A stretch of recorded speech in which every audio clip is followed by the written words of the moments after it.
and welcome back to my English grammar lesson. So, new year, new whiteboard. You can see here behind me I've got a wider whiteboard, which means I can write more and tell you more. No, I'm just kidding. Today we're talking about a very specific topic actually, which is question tags, or tag questions if you prefer. It's a topic, well, there are many doubts, concerning this topic actually. Question tags are used a lot in a great variety of situations, and it's interesting to see them in details because there are many different aspects. Small things can actually change the meaning of the question tag, like for example the way we use the voice, the voice going up or down may change the meaning of the question tag. So there are a few rules we'd better see together. So first of all, let's start with a few examples. They're very easy, and all these examples have something in common. So the main clause, the sentence before the question tag, is positive. So the verb is positive, it isn't negative. So let's see it. Let's see them. You have seen John. You have seen John. This is a present perfect, obviously, so the auxiliary verb is obviously the verb to have. You have seen John. Haven't you? Haven't you? This haven't you is our question tag.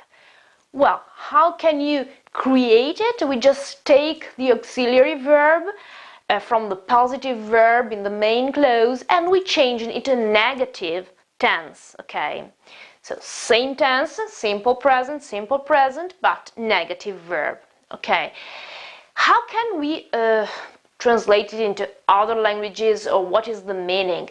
Well, actually the meaning is that I am asking, the listener for sort of a feedback of what I'm saying, You haven't seen John, haven't you? So isn't it true? Well, that's true. You actually saw him. You have seen John, right? You have seen John, and sometimes I could just translate it with okay. This is not the case actually. So it's just a sort of a final question to get the attention and to get a feedback from the listener. So it doesn't have a very specific meaning. It doesn't have a specific translation. It doesn't change the meaning of the main sentence. It doesn't add anything to the main clause, but it's just a way to get your attention, or to get your feedback, to get your opinion sometimes, or just to ask you to agree with me, we'll see whether one or the other, we'll see that, but anyway, this is the general meaning. So have you seen John, right? We could say that. So it's not a proper meaning. It's not something I add. It's just an intention in the communication I've got with the listener. Again, it is a good movie, isn't it? It is a good movie, isn't it? Also, in this case, the verb is positive. It is the verb to be, obviously, and it becomes negative in the question tag. It is a good movie, right? You agree with me? Or again, he should go, shouldn't he? In this case, we got a modal verb. This modal verb is should, obviously. He should go. This is my opinion, probably. And I'm asking your feedback, and I change should into the negative form of should, which is shouldn't. Shouldn't he? Or again, she can't speak English, can't she?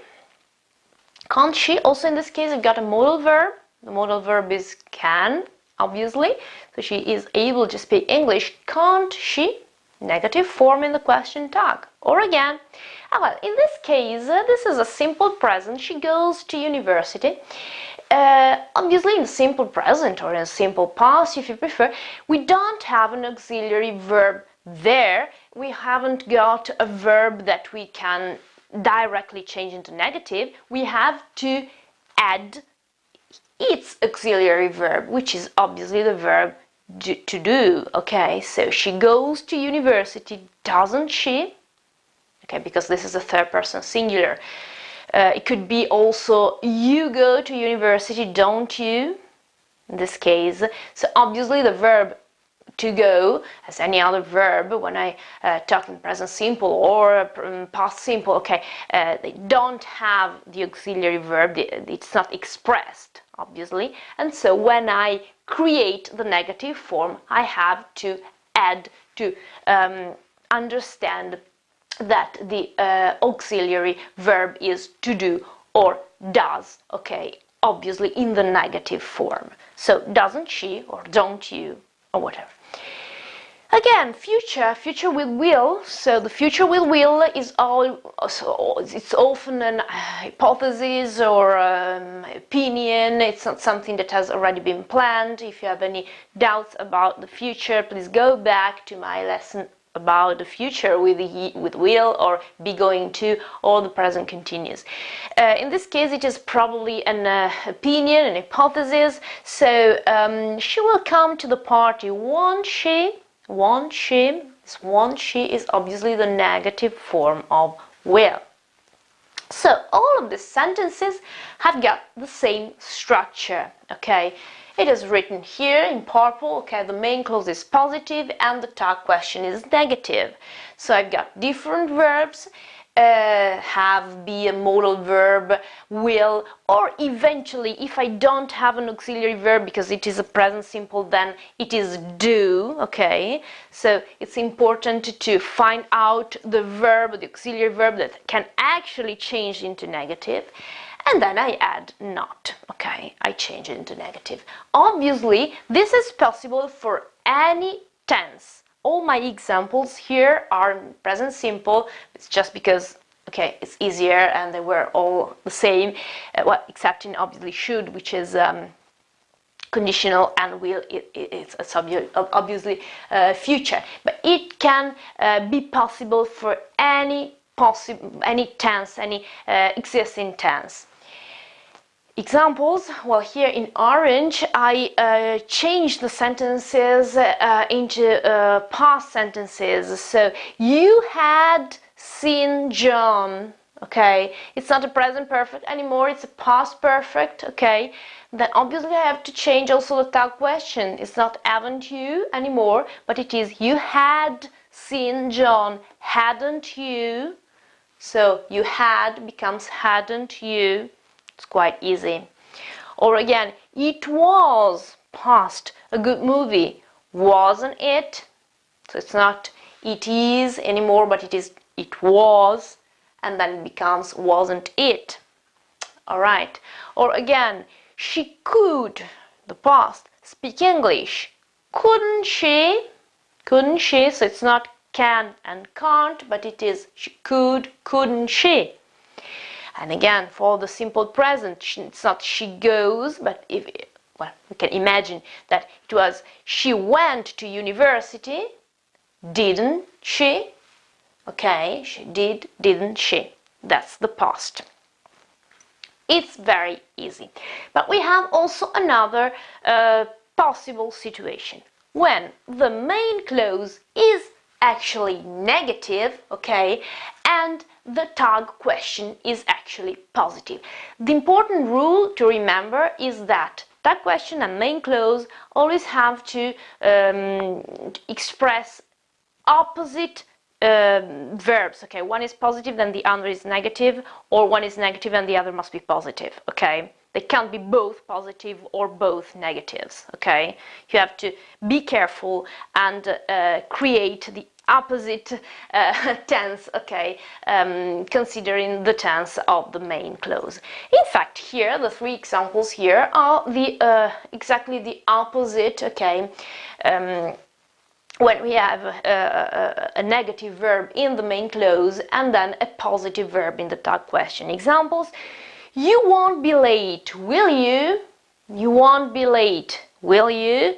This is obviously future. We have seen the future with will before. In this case, the negative form of will is in the main question, so I have to change it into positive in the tag question, okay?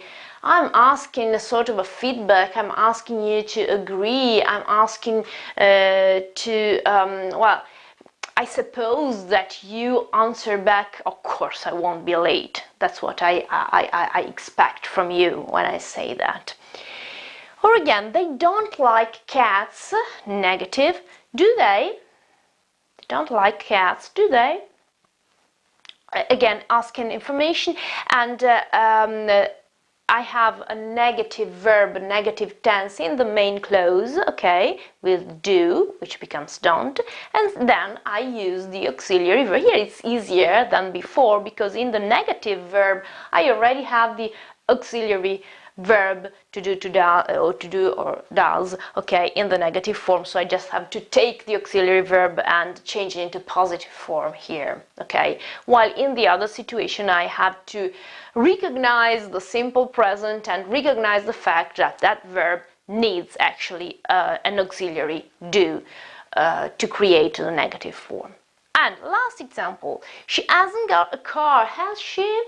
Okay, verb, main verb is negative, hasn't got, and then it becomes has positive. So in this case the main clause is negative, the third question is positive. When shall we use these situations? In three different circumstances. Okay, so the first one is when I ask for information. The second one is when I ask for something. Okay, I want to get something. And the third one is when I ask someone to do something. Okay, let's see an example, okay, for each one of them. And let's consider for the first time how we use the voice. So in this case, okay, negative main clause and positive tag question, my voice, okay, pronouncing the tag question will always go up. Okay, so let's see the first example. You haven't got a pen, have you? You haven't got a pen, have you? Well, in this case, I'm actually asking for something. I'm not interested in the fact that you have or you don't have a pen with you. I'm implicitly asking you to give me that pen, okay?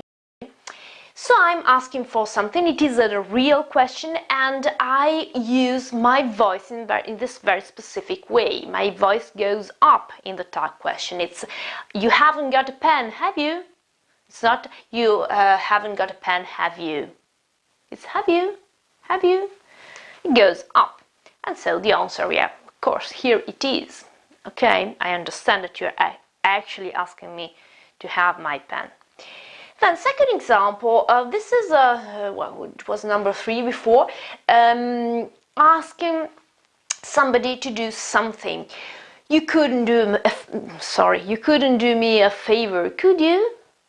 You couldn't do me a favor, could you? Well, I'm obviously asking you to do me a favor, and so in the main clause, so the main clause is negative, okay, it's a negative sentence, and then my tag question is positive, or better, it is a question but with a positive verb, and my voice goes up. Could you? Could you? It's not, you couldn't do me a favor, could you? It's, could you? Okay, now I'm emphasizing that it's not that much, obviously, but it's important to remember that the way we use the voice can change the meaning of the tag question. And then the answer depends on what it is. Okay, it's obviously a possible answer. Third circumstance, third situation, asking for information. I'm really asking for a real information here. It's not just something I think or my opinion, and I'm just asking you to agree with me. Here I'm really asking for your information, for your opinion. I'm really interested in what you are going to tell me. So you don't know where Mary is, do you? Okay, here in this case I really don't know where she is. Okay, and I hope that you can tell me. So I'm really asking for information. It's a real question, and my voice goes up again. So, you don't know where Mary is, do you? It's not you don't know where Mary is, do you? But do you? Sorry, I don't. So, with our voice going up, in this way, I'm always expressing a real question. Okay, real questions. While when my voice goes down, okay, while pronouncing the tag question, I am not asking a real question at all. I'm only inviting the listener to agree with me. Yeah, that's a different way of communicating. Let's see the examples before, and let's try to pronounce it with the voice going up or going down, and let's see the different meaning. Example, this one about the movie is very clear. It's a very good example. It is a good movie, isn't it? It is a good movie, isn't it? I'm asking to different questions. I'm communicating to different intentions. Well, in the first case, it is a good movie, isn't it? I have got my own opinion. I'm maintaining that the movie is good. I'm not really asking for your opinion. I just want you to tell me, yes, I agree with you. It was fine. Okay. So, my asking you, my using the tag question is a mere way to ask you to agree with me. I could say it is a good movie, right? And I expect you to tell me, yes, yeah, I agree with you. But if I change my voice and I say it is a good movie, isn't it? Well, in this case, I've got my own opinion, but I'm interested in yours. I'm really asking you to tell me what you think about that movie. So here I expect a real answer from you, because it is a real question, okay, with my voice going up, okay? Or again, she can speak English, can't she? She can speak English, can't she? She can speak English, can't she? This is a real question. I'm really interested. I mean, I think it's probable that she speaks English, but I'm not that sure. And I'm asking you if you know for sure whether she does or not. In the second case, she can speak English, can't she? I'm sure of it, and I'm just stating that. I'm almost emphasizing that by asking you to tell me, yes, of course, okay, agreeing with me. That's it. Or again, also in this case, it's the same case as before. She goes to university. This is obviously what I think. If I say she goes to university, doesn't she? I'm actually asking you to tell me if I'm right or not. But if I say she goes to university, doesn't she? I already know that she goes to university. I'm just kind of asking you to focus, okay, on my statement and to tell me, yes, you're right. Last case here, she will come to the party, won't she? Well, I suppose she may come, but I'm not sure, and so I'm asking you to agree with me eventually, or not. You can also tell me, no, she won't come. But if I say she will come to the party, won't she? Well, this is something I'm stating. I'm not actually asking you whether she's going to come or not. Okay, so voice up, real question, voice down, not real question, just a sort of a, well, agreement. Okay, that's it. Then special situations. There are two special cases with let's. Okay, let's go out. Okay, something I suppose we could do together. Okay.